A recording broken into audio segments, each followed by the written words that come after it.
Weekend Edition with Rajdeep Sardesai.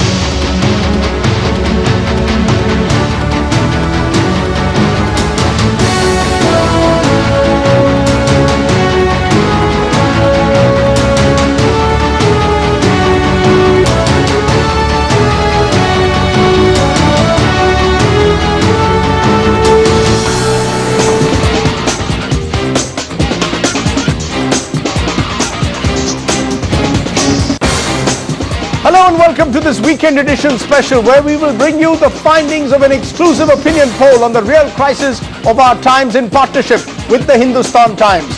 What are the fears and anxieties of our residents across our 7 biggest cities? Here are the headlines of our poll. As India feels the ripple effects of the global financial crisis, is the Aam Admi nervous about India's economic health? With stock markets crashing to new lows, how badly have people been affected by the market meltdown? Are people worried about losing their jobs? Has their spending gone down? And what do people think of the government's handling of the crisis? Are they satisfied? The finance minister and the prime minister's economic management team. Okay, joining us on the show, a very special panel. I'm very privileged to be joined by Dr. Montek Singh, ahluwalia, Deputy Chairperson of the Planning Commission, involved for the last 20 years with India's economy. Also with us, Rajeev Chandrasekhar, President of FICCI, Member of Parliament, and someone who's been speaking out on the government's policies. Also with us, Jahangir Aziz, joining us from Mumbai. He's Chief Economist of JP Morgan. Also, till recently, was an advisor to the Finance Minister. And from Delhi, we're also joined by Prasunjeet Bose. He's head of the Economic and Research Cell of EPIM. So a very special panel, but let's get first to our big findings. It's been called the greatest financial crisis since the Great Depression of 1929. Many analysts say that this is the death of market capitalism. Others say it's the birth of a new set of 2% said can't say. Was the left right? 50% said yes. Okay, let's get straight to our panelists. I want to come to you, Dr. Ahluwalia, first. A few weeks ago on this program, you said there was nothing to worry about. But those poll figures are saying the logic of don't worry, be happy doesn't operate. 80% are saying they're very worried about what's happening. What I said is that you don't have to worry about the bank deposits that you have. And I repeat that. Banks are perfectly safe. I did not say that the crisis will have no effect on us. I mean, matter of fact, government has been saying repeatedly that given that this is such a major crisis in the world economy, it will have an impact on India. It will lead to a slowing down of our growth.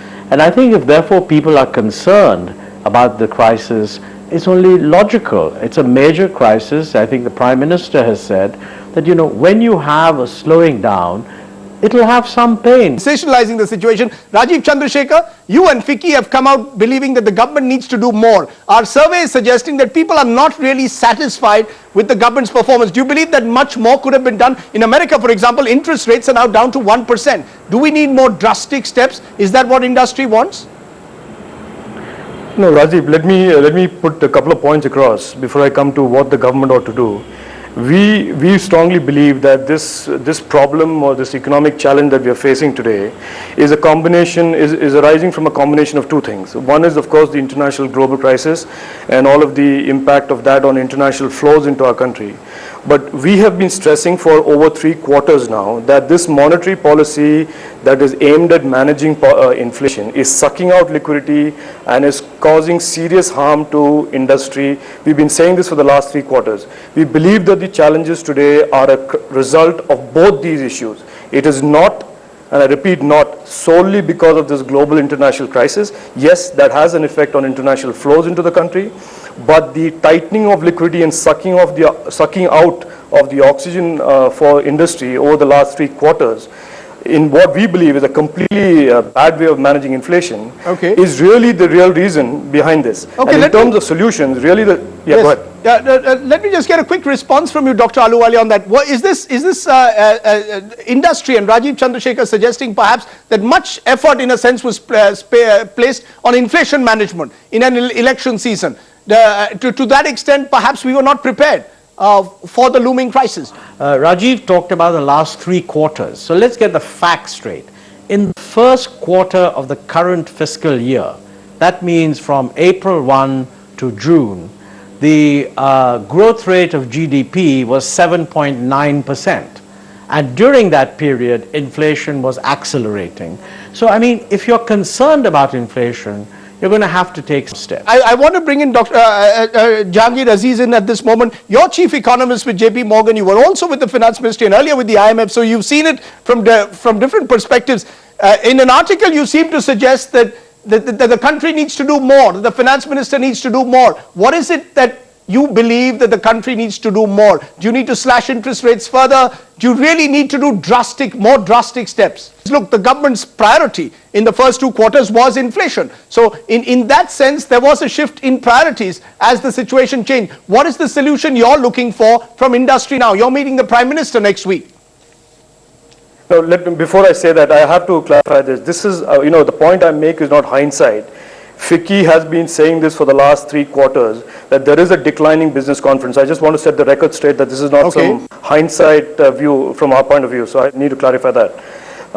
As far as FICCI is concerned, we believe that there is a much deeper liquidity solution that is required for the market.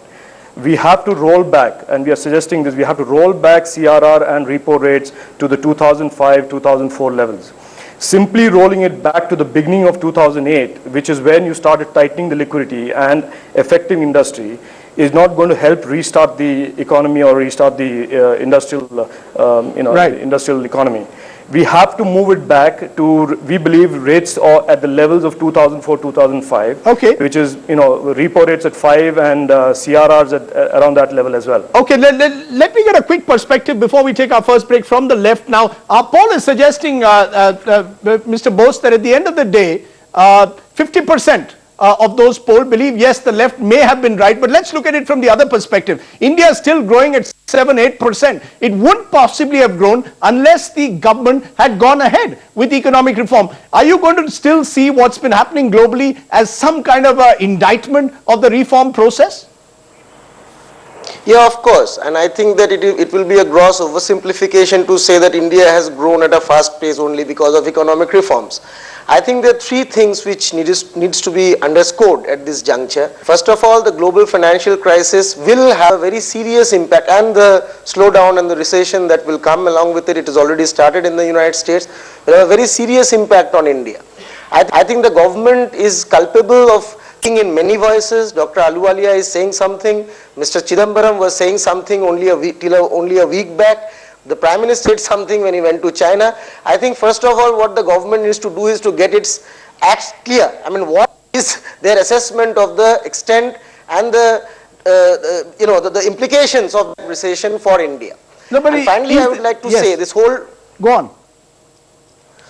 Yeah, finally I would like to say that this whole talk about liquidity is not going to solve the problem. Yes, there is some case for easing liquidity conditions. It's happening globally. Right. But we have to understand that when there is a recession, there is also something called a liquidity trap. You push in more credit, but people are unwilling to invest. What is needed at this juncture is for the state to step in a major way through infrastructure investment, through social sector investment, through public investment, and step up demand in the economy. Fair enough. I think that point is well taken. I think before I take a break, I just want a quick response from you, Dr. Ahluwalia, on that. Is that the prescription? Great. The Prime Minister seems to have suggested that. Greater investment in public infrastructure.